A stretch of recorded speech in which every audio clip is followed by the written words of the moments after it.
everyone. In this video, we're going to look at example 2 of section 14.7 on second order partial derivatives. So in this example, we're going to look at a contour map to determine the signs of various partial derivatives. All right, so let's go ahead and get started. So example 2 says, given to the right is a contour diagram for the function z equals f of x, y.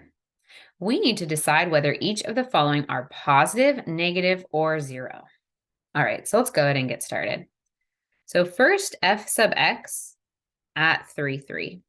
So that means we start at the point 3, 3. And we need to consider how the function f changes as x changes. So this value is going to be about how f changes compared to how x changes.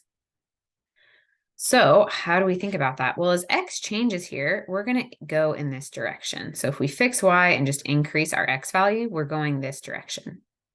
So how do those z values change? Well, they increase. So this ratio of the change of f over change of x is going to be positive because f, the output, increases as x increases. So now let's look at what happens. We look at the partial with respect to y. At 3, 3.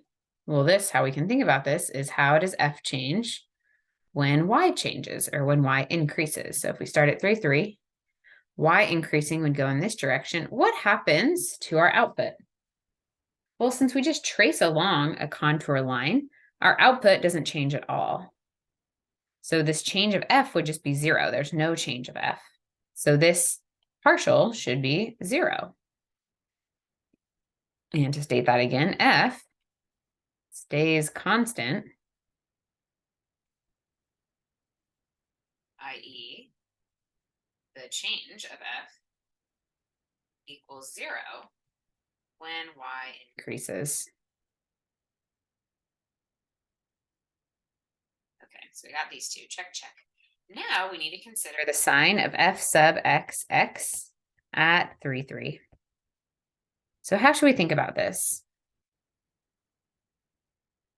Well, how we need to think about this is how does the derivative of f in the direction of x change? So we already saw that as we increase f increases as well.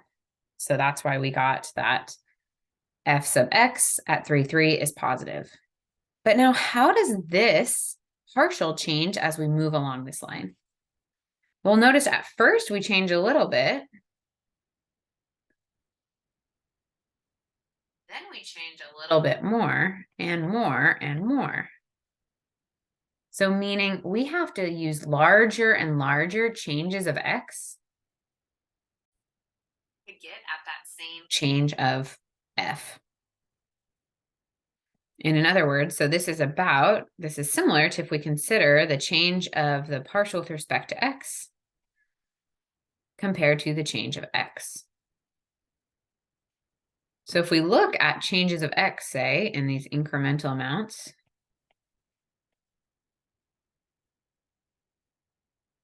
f changes, but it changes less and less. So at first, in that first chunk, it changes by 1.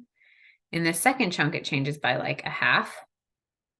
Then it changes by like a quarter. So the change of the partial with respect to x slows down. So this value is actually negative.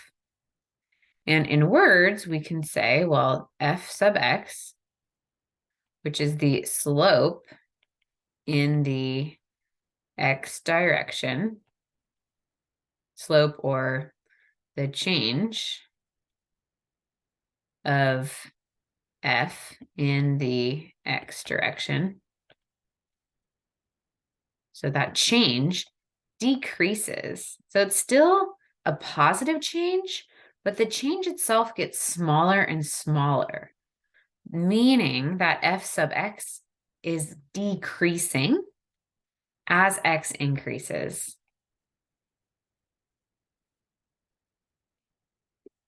Okay, so that one you might want to pause and meditate a bit on. But we can also look at the last one that they want us to consider, f sub x sub y of 3, 3. So this is similar to the derivative with respect to x and what happens with that derivative as we change y.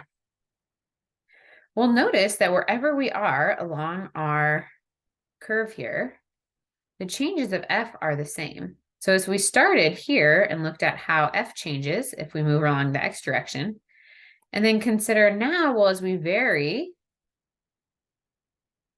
vertically, we see that those changes between the f's are all the same as they were before.